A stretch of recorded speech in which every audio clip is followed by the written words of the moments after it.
Assalamualaikum warahmatullahi wabarakatuh. Perkenalkan nama saya Vina Jamaluddin dari kelas Kaum B. Di sini saya akan menjelaskan materi software engineering yang bagian part 3 Quality Management. Mulai dari chapter 19 sampai 30. Chapter 19, Quality Concept. What is quality? Menurut David Garvin, kualitas adalah konsep yang kompleks dan multi-phase, sementara kualitas desain mengacu pada karakteristik yang ditentukan desainer untuk suatu produk. Tingkat bahan, toleransi, dan spesifikasi kinerja semuanya berkontribusi pada kualitas desain. Software quality. Proses perangkat lunak yang efektif diterapkan dengan cara menciptakan produk yang bermanfaat dan memberikan nilai terukur bagi mereka yang memproduksinya dan mereka yang menggunakannya. Garvin Quality Dimension. David Garvin mengemukakan bahwa kualitas harus dipertimbangkan dengan mengambil sudut pandang multidimensi yang dimulai dengan penilaian, kesesuaian, dan diakhiri dengan pandangan transendental atau estetika. MCQUAL Quality Factor. Pada faktor kualitas perangkat lunak ini, itu berfokus pada 3 aspek penting dari produk perangkat lunak, yaitu karakteristik operasionalnya, kemampuannya untuk mengalami perubahan, dan kemampuannya beradaptasi dengan lingkungan baru. Dapat kita lihat dari gambar itu merujuk pada faktor-faktor yang tercatat pada gambar berikut, seperti correctness, reliability, usability, integrity, dan efisiensi. ISO 9126 Quality Factor. Functionality atau kegunaan, sejauh mana perangkat lunak memenuhi kebutuhan. Reliability, keandalan. Jumlah waktu perangkat lunak tersedia untuk digunakan. Usability, kegunaan, yaitu sejauh mana perangkat lunak mudah digunakan. Efisiensi, yaitu sejauh mana perangkat lunak mengoptimalkan penggunaan sumber daya sistem. Maintainability, itu pemeliharaan, yaitu di mana kemudahan perbaikan dapat dilakukan pada perangkat lunak. Portability, yaitu kemudahan perangkat lunak dapat dialihkan dari suatu lingkungan ke lingkungan lain.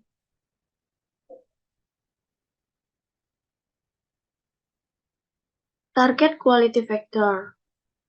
Dimensi dan faktor kualitas yang disajikan dalam bagian A dan B tadi berfokus pada perangkat lunak secara keseluruhan dan dapat digunakan sebagai indikasi umum kualitas aplikasi.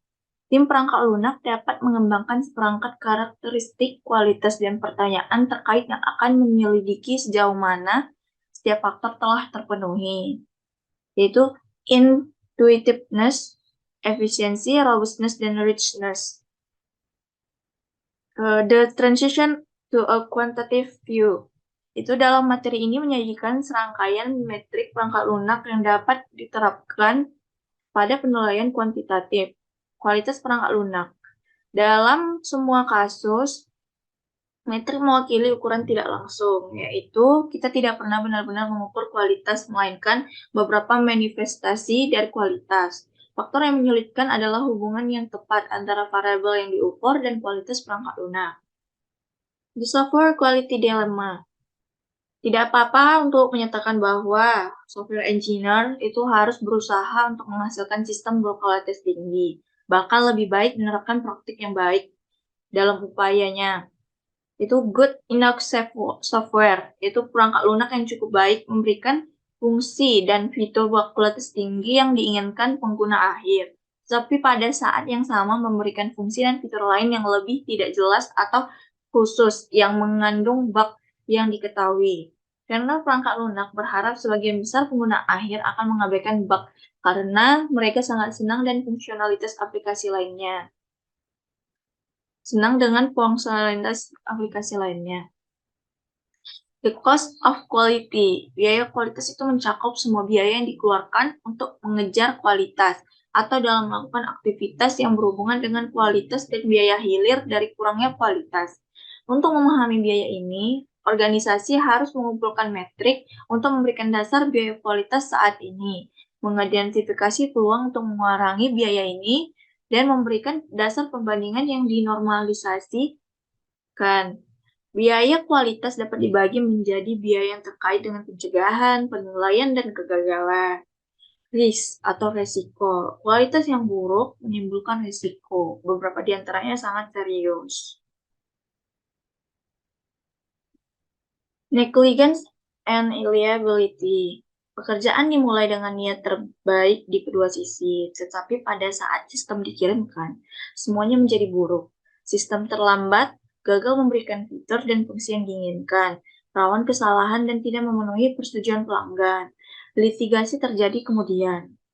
Dalam kebanyakan kasus, pelanggan mengklaim bahwa pengembang telah lalai dengan cara yang telah menerapkan praktik perangkat lunak dan karenanya tidak berhak atas pembayaran. Pengembang sering mengklaim bahwa pelanggan telah berulang kali mengubah persyaratannya dan telah merusak kemitraan pengembang dengan cara lain. Dalam setiap kasus, kualitas sistem yang disampaikan dipertanyakan. Quality and security. Seiring meningkatnya kekritisan sistem berbasis web dan seluler, keamanan aplikasi menjadi semakin penting. Sederhananya, perangkat lunak yang tidak menunjukkan kualitas tinggi lebih mudah diretas, dan akibatnya perangkat lunak berkualitas rendah secara tidak langsung dapat meningkatkan risiko keamanan dengan semua biaya dan masalah yang menyertainya.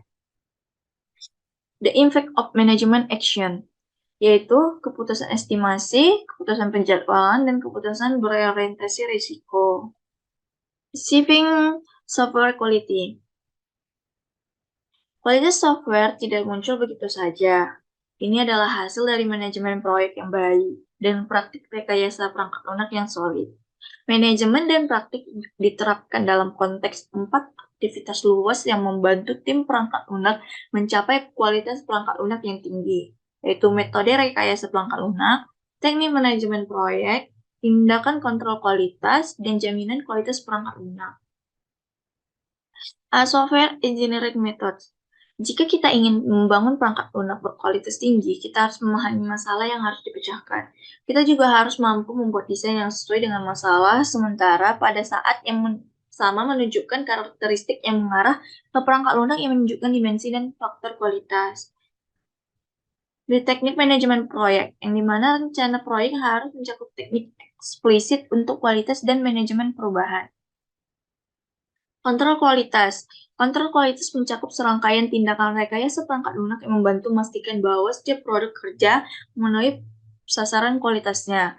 Model ditinjau untuk memastikan bahwa mereka lengkap dan konsisten. Kode dapat diperiksa untuk mengungkap dan memperbaiki kesalahan sebelum pengujian dimulai. Di jaminan kualitas. Jaminan kualitas menetapkan infrastruktur yang mendukung metode rekayasa perangkat lunak yang solid, manajemen proyek yang rasional, dan tindakan kontrol kualitas. Semuanya sangat penting jika kita berniat membangun perangkat lunak berkualitas tinggi. Chapter 20, Review Techniques. Pertama, Cost Impact of Software Defects. Tujuan utama dari tinjauan teknis adalah untuk menemukan kesalahan selama proses, sehingga tidak menjadi cacat setelah rilis perangkat lunak. Manfaat nyata dari tinjauan teknis adalah penemuan kesalahan lebih awal sehingga tidak menyebar ke langkah selanjutnya dalam proses perangkat lunak. 2. Defect Amplification and Removal. A defect amplification model dapat digunakan untuk mengilustrasikan pembuatan dan deteksi kesalahan selama tindakan desain dan pembuatan kode dari proses perangkat lunak. Dapat kita lihat di gambar ini. Itu mengilustrasikan contoh hipotesis defect amplification model untuk proses perangkat lunak di mana tidak ada tinjauan yang dilakukan. Mengacu pada gambar tersebut, setiap langkah pengujian diasumsikan mengungkap dan memperbaiki 50% dari semua kesalahan yang masuk tanpa menimbulkan kesalahan baru. 10 cacat desain awal diperkuat menjadi 94 kesalahan sebelum pengujian dimulai. 12 kesalahan dilepaskan ke lapangan. Sementara pada gambar ini, itu mempertimbangkan kondisi yang sama, kecuali tinjauan desain dan kode dilakukan sebagai bagian dari setiap tindakan rekayasa perangkat lunak. Dan dalam hal ini, 10 kesalahan desain awal itu diperkuat menjadi 24 kesalahan sebelum pengujian dimulai. Review matrix and their use. Tinjauan teknis adalah salah satu dari banyak tindakan yang diperlukan sebagai bagian dari praktik rekayasa perangkat lunak yang baik. Setiap tindakan membutuhkan upaya manusia yang berdedikasi karena upaya proyek yang tersedia terbatas. Penting bagi organisasi rekayasa perangkat lunak untuk memahami keefektifan setiap tindakan dengan mendefinisikan serangkaian metrik yang dapat digunakan untuk menilai keefektifannya. Menganalisis metrik. Jika model persyaratan ditinjau untuk mengungkapkan kesalahan, ketidakkonsistenan, dan penghilangan, kepadatan kesalahan dapat dihitung dengan berbagai cara. B. Efektivitas biaya tinjauan. Sulit untuk mengukur efektivitas biaya dari setiap tinjauan. Teknis secara real-time. Organisasi rekayasa perangkat lunak dapat menilai keefektifan tinjauan dan manfaat biayanya hanya dengan setelah tinjauan selesai. Metrik tinjauan telah dikumpulkan dan data rata-rata telah dihitung, dan kemudian kualitas perangkat lunak hilir diukur atau melalui pengujian. 4. Reviews a formality spectrum. Tinjauan teknis harus diterapkan dengan tingkat formalitas yang sesuai dengan ukuran yang akan dibuat, garis waktu proyek, dan orang-orang yang melakukan pekerjaan. Informal reviews. Tinjauan informal mencakup pemeriksaan meja sederhana terhadap produk kerja rekayasa perangkat lunak dengan rekan kerja, pertemuan santai atau melibatkan lebih dari 2 orang untuk tujuan meninjau produk kerja atau aspek berorientasi tinjauan dari pemrograman berpasangan. Chapter 21, Software Quality Assurance. 1. Background issues. Kontrol dan jaminan kualitas adalah kegiatan penting untuk setiap bisnis yang menghasilkan produk untuk digunakan oleh orang lain. Kontrol kualitas menjadi aktivitas yang dilakukan oleh orang-orang selain orang yang membuat produk. Grup SQA berfungsi sebagai perwakilan internal pelanggan. Artinya, orang yang melakukan SQA harus melihat perangkat lunak dari sudut pandang pelanggan. Elements of Software Quality Assurance. Jaminan kualitas perangkat lunak mencakup berbagai perhatian dan aktivitas yang berfokus pada pengelolaan kualitas perangkat lunak, yaitu standar, ulasan dan audit, pengujian, pengumpulan dan analisis kesalahan atau cacat, perubahan manajemen, pendidikan, manajemen vendor, manajemen keamanan, dan manajemen risiko. SQA, Process and Product Characteristic. Saat kita memulai diskusi jaminan kualitas perangkat lunak, tentu untuk dicatat bahwa prosedur dan pendekatan SQA yang bekerja di satu lingkungan perangkat lunak mungkin tidak bekerja dengan baik di lingkungan lain.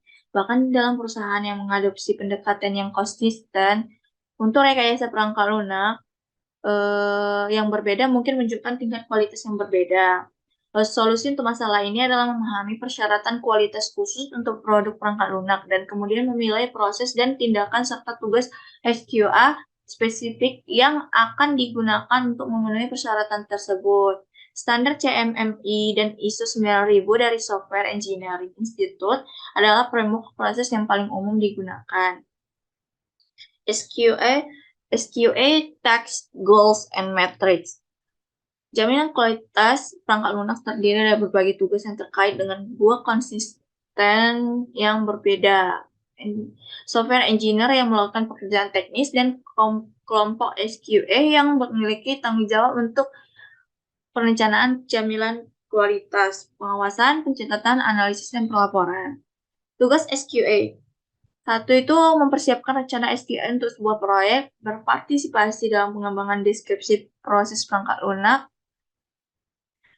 kemudian tinjauan aktivitas rekayasa perangkat lunak untuk memverifikasi kepatuhan dengan proses perangkat lunak yang ditentukan. 4. Mengaudit produk kerja perangkat lunak yang ditunjukkan untuk memverifikasi kepatuhan dengan yang ditetapkan sebagai bagian dari proses perangkat lunak. 5.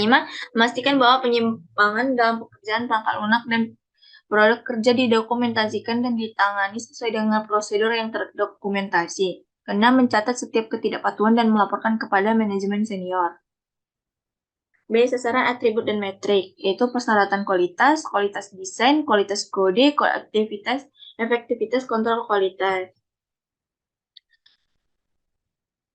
Format approaches to SQA. Selama 3 dekade terakhir, segmen kecil tetapi vokal dari komunitas rekayasa perangkat lunak berpendapat bahwa diperlukan pendekatan yang lebih formal untuk penjaminan kualitas perangkat lunak. Dapat dikatakan bahwa program komputer adalah objek matematika. Sintaks dan semantik yang ketat dapat didefinisikan untuk setiap bahasa pemrograman. Dan tersedia pendekatan yang ketat untuk spesifikasi kebutuhan perangkat lunak jika model persyaratan dan bahasa pemrograman dapat direpresentasikan dengan cara yang ketat. Itu harus memungkinkan untuk menerapkan bukti kebenaran matematis untuk menunjukkan bahwa suatu program benar-benar sesuai dengan spesifikasinya. Statistical Software Quality Assurance. Jaminan kualitas statistik mencerminkan tren yang berkembang di seluruh industri untuk menjadi lebih kuantitatif tentang kualitas. Untuk perangkat lunak, jaminan kualitas statistik menyerapkan langkah-langkah berikut, yaitu informasi tentang kesalahan dan cacat perangkat lunak dikumpulkan dan dikategorikan. 2. Upaya dilakukan untuk melacak setiap kesalahan dan cacat penyebab dasarnya, misalnya ketidaksesuaian dengan spesifikasi, kesalahan desain, pelanggaran standar, komunikasi yang buruk dengan pelanggan. Ketiga, dengan menggunakan prinsip Pareto atau 80% cacat dapat ditelusuri hingga 20% dari semua kemungkinan penyebab, misalkan 20%. Setelah beberapa penyebab penting telah diidentifikasi, lanjutkan untuk memperbaiki masalah yang menyebabkan kesalahan dan cacat. Software reliability. Tidak ada keraguan bahwa keandalan program komputer merupakan elemen penting dari keseluruhan kualitasnya. Jika suatu program berulang kali dan seringkali gagal bekerja, tidak terlalu penting apakah faktor kualitas perangkat lunak lainnya dapat diterima. Keandalan perangkat lunak tidak seperti banyak faktor kualitas lainnya yang dapat diukur secara langsung dan diperkirakan menggunakan data historis dan perkembangan. Keandalan perangkat lunak didefinisikan dalam istilah statistik sebagai probabilitas operasi bebas kegagalan dari program komputer di lingkungan tertentu untuk waktu tertentu. The ISO 9000 Quality Standard. Sistem penjaminan mutu dapat didefinisikan sebagai struktur organisasi, tanggung jawab, prosedur, proses, dan sumber daya untuk menerapkan manajemen mutu. Sistem jaminan kualitas dibuat untuk membantu organisasi memastikan produk dan layanan mereka memenuhi harapan pelanggan dengan memenuhi spesifikasi mereka. Sistem ini mencakup berbagai aktivitas yang mencakup produk seluruh siklus hidup termasuk perencanaan, pengendalian, pengukuran, pengujian, dan pelaporan, dan meningkatkan tingkat kualitas selama proses pengembangan dan manufaktur. ISO 9000 menjelaskan elemen jaminan kualitas dalam istilah umum yang dapat diterapkan pada bisnis apapun terlepas dari produk atau layanan yang ditawarkan. The SQA Plan. Rencana SQA menyediakan peta jalan untuk melembagakan jaminan kualitas perangkat lunak, dikembangkan oleh grup SQA atau oleh tim perangkat lunak jika grup SQA-nya tidak ada. Rencana berfungsi sebagai template untuk aktivitas SQA yang dikembangkan untuk setiap proyek perangkat lunak. Software Testing Strategies. Test Strategies for Object-Oriented Software. Tujuan pengujian dinyatakan secara sederhana adalah untuk menemukan jalan kesalahan terbesar yang mungkin dilakukan dengan jumlah bahaya yang dapat dikelola, yang diterapkan selama rentang waktu yang realistis. Meskipun tujuan mendasar ini tetap tidak berubah untuk perangkat lunak berorientasi objek, sifat perangkat lunak berorientasi objek mengubah strategi pengujian dan taktik pengujian. Test Strategies for Web Apps. Strategi pengujian web app mengadopsi prinsip dasar untuk semua pengujian perangkat lunak dan menerapkan strategi dan taktik yang digunakan untuk sistem berorientasi objek. Langkah-langkah berikut merangkum pendekatan tersebut. Pertama, model konten untuk web app ditinjau untuk mengungkapkan kesalahan. Kedua, model antarmuka ditinjau untuk memastikan bahwa semua kasus penggunaan dapat diakomodasi. Ketiga, model desain untuk web app ditinjau untuk mengungkapkan kesalahan navigasi. Keempat, antarmuka pengguna diuji untuk melakukan kesalahan dan dalam mekanisme representasi dan atau navigasi. Kelima, setiap komponen fungsional diuji unitnya, karena navigasi di seluruh arsitektur diuji. 7, web app diimplementasikan dalam berbagai konfigurasi lingkungan yang berbeda dan diuji kompatibilitasnya dengan setiap konfigurasi. 8, tes keamanan dilakukan dalam upaya mengeksploitasi kerentanan di web app atau di dalam lingkungannya. 9, tes kinerja dilakukan. 10, web app diuji oleh populasi pengguna akhir yang dikontrol dan dipantau. Hasil interaksi mereka dengan sistem dievaluasi untuk kesalahan. Tes strategis for mobile app. Strategi pengujian aplikasi seluler mengadopsi prinsip dasar untuk semua pengujian perangkat lunak, namun sifat unik mobile app menuntut pertimbangan sejumlah pendekatan pengujian khusus, yaitu pengujian pengalaman pengguna, pengujian kompatibilitas perangkat, pengujian kinerja, pengujian konektivitas, pengujian keamanan, pengujian di alam liar, dan pengujian sertifikasi. 4, validation testing. Pengujian validasi dimulai pada puncak pengujian integrasi, ketika masing-masing komponen telah dijalankan perangkat lunak dirakit secara lengkap sebagai sebuah paket, dan kesalahan antarmuka telah ditemukan dan diperbaiki. Chapter 23, Testing Conventional Application. Software Testing Fundamentals. Tujuan pengujian adalah untuk menentukan kesalahan, dan pengujian yang baik adalah yang memiliki probabilitas tinggi untuk menemukan kesalahan. Oleh karena itu, kita harus merancang dan mengimplementasikan sistem berbasis komputer atau produk dengan mempertimbangkan testabilitas. Pada saat yang sama, tes itu sendiri harus menunjukkan serangkaian karakteristik yang mencapai tujuan menemukan kesalahan terbanyak dengan usaha minimal. Internal and external views of testing. Setiap produk yang direkayasa atau sebagian besar lainnya dapat diuji dengan salah satu dari dua cara berikut, yaitu mengetahui fungsi tertentu yang telah dirancang untuk dilakukan oleh suatu produk. Pengujian dapat dilakukan yang menunjukkan bahwa setiap fungsi beroperasi penuh pada saat yang sama mencari kesalahan di setiap fungsi. Kedua, menentukan cara kerja internal suatu produk. Pengujian dapat dilakukan untuk memastikan bahwa semua roda gigi bertautan, yaitu operasi internal dilakukan sesuai dengan spesifikasi dan semua komponen internal telah dilakukan secara memadai. Pendekatan pengujian pertama mengambil tampilan eksternal dan disebut pengujian kotak hitam. Yang kedua membutuhkan tampilan internal dan disebut pengujian kotak putih. White box testing. Sekilas pengujian white box yang sangat menyeluruh akan menghasilkan program yang 100% benar. Yang perlu kita lakukan adalah menentukan semua jalur logis. Namun, pengujian white box tidak boleh dianggap tidak praktis. Sejumlah jalur logis penting yang terbatas dapat dipilih dan dijalankan. Struktur data penting dapat diperiksa validasinya. Black box testing. Tes kotak hitam dirancang untuk memvalidasi persyaratan fungsional tanpa memperhatikan cara kerja internal suatu program. Teknik pengujian black box berfokus pada domain informasi perangkat lunak, menunjukkan kasus uji dengan mempartisi domain input dan output dari suatu program, dengan cara yang menyediakan cakupan pengujian menyeluruh. Partisi kesetaraan membagi domain input menjadi kelas-kelas data yang cenderung menggunakan fungsi perangkat lunak tertentu. Analisis nilai batas menyelidiki kemampuan program untuk menangani data pada batas pengiriman. Pengujian lari ortogonal menyediakan metode yang efisien dan sistematis untuk menguji sistem dengan sejumlah kecil parameter masukan. Pengujian berbasis model menggunakan elemen model persyaratan untuk menguji perilaku aplikasi.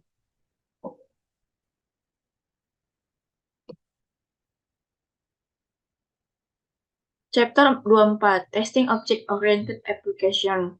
Tujuan keseluruhan pengujian berorientasi objek yaitu untuk menemukan jumlah kesalahan maksimum dengan upaya minimum, identik dengan tujuan pengujian perangkat lunak konvensional. Tetapi strategi dan taktik untuk pengujian OO, Object-Oriented, berbeda secara signifikan.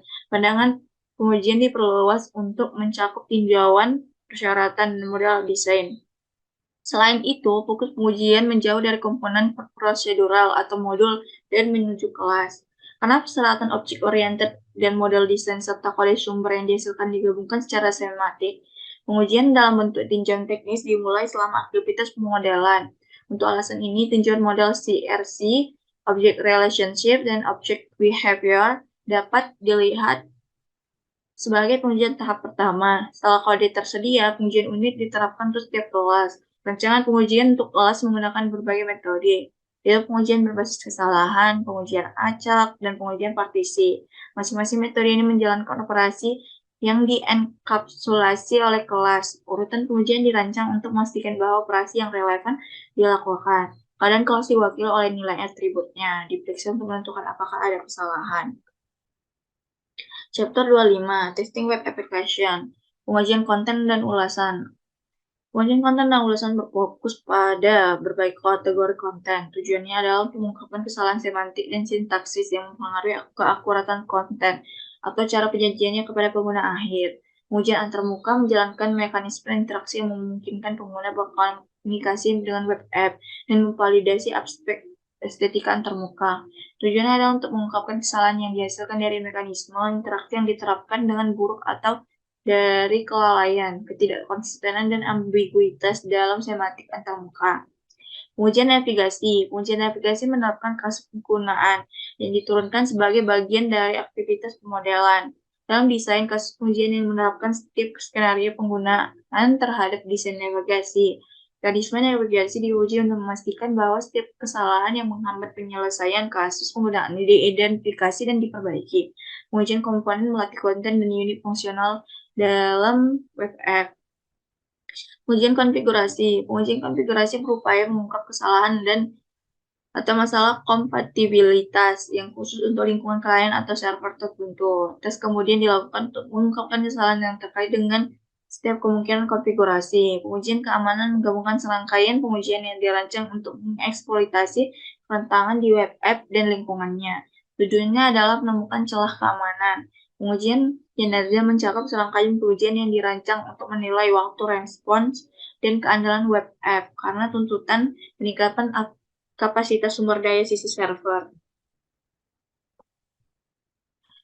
Tujuan pengujian web app. Tujuan pengujian web app adalah untuk melatih masing-masing dari banyak dimensi kualitas web app dengan tujuan menemukan kesalahan atau mengungkapkan masalah yang dapat menyebabkan kegagalan kualitas. Pengujian berfokus pada konten, fungsi, struktur, kegunaan, navigasi, kinerja, kompatibilitas, interoperabilitas, kapasitas, dan keamanan. Ini menggabungkan ulasan yang terdiri saat web app dirancang dan pengujian yang dilakukan setelah web app diimplementasikan. Strategi pengujian web app yaitu melatih setiap dimensi kualitas dengan terlebih dahulu memeriksa unit konten, fungsionalitas, atau navigasi. Setelah masing-masing unit divalidasi, fokus beralih ke pengujian yang menjelajah web app secara keseluruhan. Untuk mencapai hal ini, banyak pengujian diturunkan dari sudut pandang pengguna dan digerakkan oleh informasi yang terkandung dalam use case. Rencana pengujian web app dikembangkan untuk mengidentifikasi langkah-langkah pengujian, produk kerja, misalnya kasus pengujian, dan mekanisme dan untuk evaluasi hasil pengujian. Proses pengujian meliputi 7 jenis pengujian. Testing mobile apps. Tujuan pengujian mobile apps itu untuk melatih setiap dimensi kualitas mobile app dengan maksud untuk menemukan kesalahan dan mengungkapkan masalah yang dapat menyebabkan kegagalan kualitas. Pengujian berfokus pada elemen kualitas seperti konten, fungsi, struktur, penggunaan konteks, kemampuan navigasi, performa, manajemen daya, kompatibilitas, interoperabilitas, kapasitas, dan keamanan. Ini menggabungkan ulasan dan penilaian kegunaan yang terjadi saat mobile app dirancang, dan kemudian yang dilakukan setelah mobile app diimplementasikan dan diterapkan pada perangkat yang sebenarnya. Strategi pengujian mobile app. Strategi pengujian mobile app menjalankan setiap dimensi kualitas dengan terlebih dahulu memeriksa unit konten, fungsionalitas, atau navigasi. Setelah masing-masing unit divalidasi, fokus berlari ke pengujian yang menggunakan mobile app secara keseluruhan. Untuk mencapai hal ini, banyak pengujian diturunkan dari sudut pandang pengguna dan digerakkan oleh informasi yang terkandung dalam use case. Rencana pengujian mobile app dikembangkan dan mengidentifikasi langkah-langkah pengujian produk kerja, misalnya kasus pengujian, dan mekanisme untuk evaluasi hasil pengujian. Proses pengujian mencakup beberapa jenis pengujian. Pengujian konten dan ulasan. Pengujian konten dan urusan berfokus pada berbagai kategori konten. Tujuannya adalah untuk memeriksa kesalahan yang mengaruhi penyajian konten kepada pengguna akhir. Konten perlu diperiksa untuk masalah kinerja yang disebabkan oleh batasan perangkat seluler. Pengujian antarmuka menjalankan mekanisme interaksi yang menentukan pengalaman pengguna yang disediakan oleh mobile app. Tujuannya adalah untuk menempatkan kesalahan yang terjadi saat mobile app tidak mempertimbangkan konteks perangkat pengguna dan lokasi. Pengujian keamanan menggabungkan serangkaian pengujian yang dirancang untuk mengeksploitasi kerentanan di mobile app atau lingkungannya. Tujuannya adalah untuk menemukan lubang keamanan di lingkungan pengoperasian perangkat atau layanan web yang diakses. Pengujian kinerja mencakup serangkaian pengujian dirancang untuk menilai waktu respon dan keandalan mobile app pada tanda peningkatan kapasitas sumber daya sisi. Pengujian mobile app. Pengujian mobile app harus mengatasi masalah kinerja seperti penggunaan daya, kecepatan pemroses, dan keterbatasan memori. Chapter 27, Security Engineering. Software Security Engineering itu rekayasa keamanan perangkat lunak yang berkaitan dengan pengembangan perangkat lunak yang melindungi aset yang dikelolanya dari ancaman. Ancaman mungkin melibatkan serangkaian yang mengeksploitasi kerentanan sistem untuk mengkompromikan kerahasiaan, integritas, atau ketersediaan layanan atau data sistem. Security Risk Management. Manajemen risiko keamanan berkaitan dengan menilai dampak dari kemungkinan ancaman dan menurunkan persyaratan keamanan untuk meminimalkan kerugian kritis. Desain untuk keamanan melibatkan perbuatan arsitektur sistem yang meminimalkan pengenalan kerentanan yang diketahui. Software engineers harus menggunakan teknik mencegah serangan, menolak serangan, dan pulih dari serangan sebagai sarana untuk mengurangi dampak kerugian. Menginspirasi kepercayaan di antara pemangku kepentingan mengharuskan pengembang menganggap jaminan keamanan sebagai aktivitas payu yang ada di awal selama proses perangkat lunak. Pengembangan metrik keamanan masih dalam tahap awal. Membangun kasus keamanan untuk sistem melibatkan mengumpulkan bukti menggunakan pengujian keamanan, melakukan tinjauan teknis formal yang berfokus pada keamanan, dan memeriksa untuk memastikan panduan keamanan dan praktik mitigasi diikuti. Chapter 28, Formal Modeling and Verification, Clean Room Software Engineering. Rekayasa perangkat lunak clean room adalah pendekatan formal untuk pengembangan perangkat lunak yang dapat menghasilkan perangkat lunak yang memiliki kualitas sangat tinggi. Ini menggunakan spesifikasi struktur kotak untuk menganalisis dan pemodelan desain dan menekankan verifikasi kebenaran dari pengujian sebagai mekanisme utama untuk menemukan dan menghilangkan kesalahan. Pengujian penggunaan statistik diterapkan untuk mengembangkan informasi tingkat kegagalan yang diperlukan untuk mengesahkan keandalan perangkat lunak yang dikirimkan. Pendekatan clean room diawali dengan analisis dan model desain yang menggunakan representasi struktur kotak. Sebuah kotak melengkapi sistem atau beberapa aspek dari sistem pada tingkat abstraksi tertentu. Kotak hitam digunakan untuk mewakili perilaku sistem yang dapat diamati secara eksternal. Kotak status melengkapi data dan operasi status. Sebuah clear box digunakan untuk memodelkan desain prosedural yang tersirat oleh data dan operasi dari sebuah state box. Verifikasi kebenaran diterapkan setelah desain struktur kotak selesai. Desain prosedural untuk komponen perangkat lunak dipartisi menjadi serangkaian subfungsi. Untuk membuktikan kebenaran subfungsi, kondisi keluar didefinisikan untuk setiap subfungsi dan satu set subbukti diterapkan. Jika setiap kondisi keluar terpenuhi, desain harus benar. Metode formal. Metode formal menggunakan fasilitas deskriptif, teori himpunan, dan notasi logika untuk memungkinkan rekayasa perangkat lunak membuat pernyataan fakta atau persyaratan yang jelas. Konsep dasar yang mengatur metode formal adalah data invarian, kondisi yang benar selama eksekusi di sistem yang berisi kumpulan data. Keadaan representasi dari model perilaku sistem yang dapat diamati secara eksternal atau dalam dan bahasa terkait. Data tersimpan yang diakses dapat diubah oleh sistem.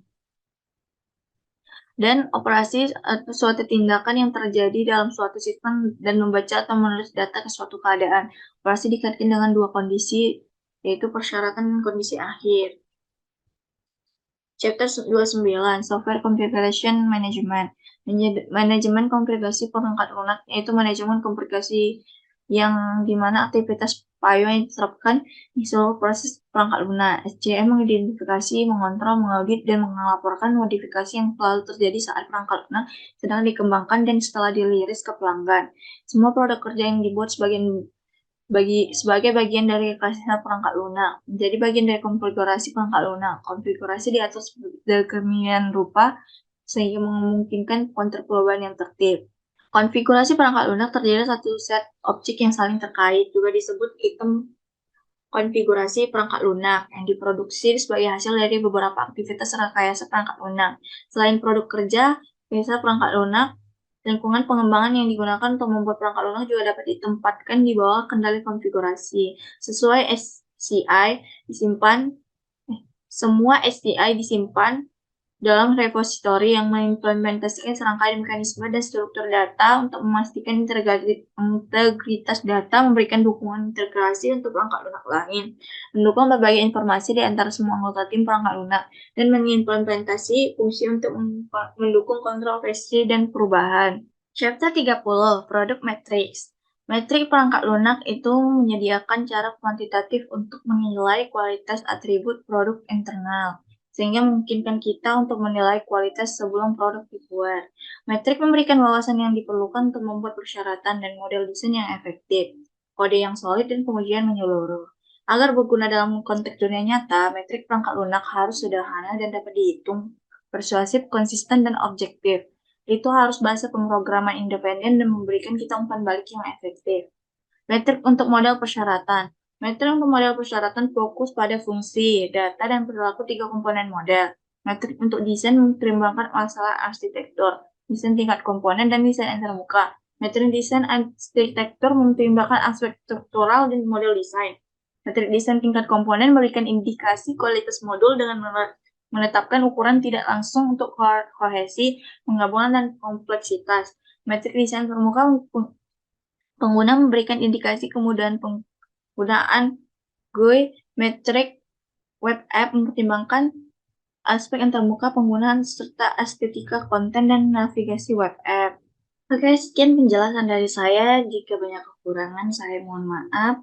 Billahi taufiq wal hidayah. Assalamualaikum warahmatullahi wabarakatuh.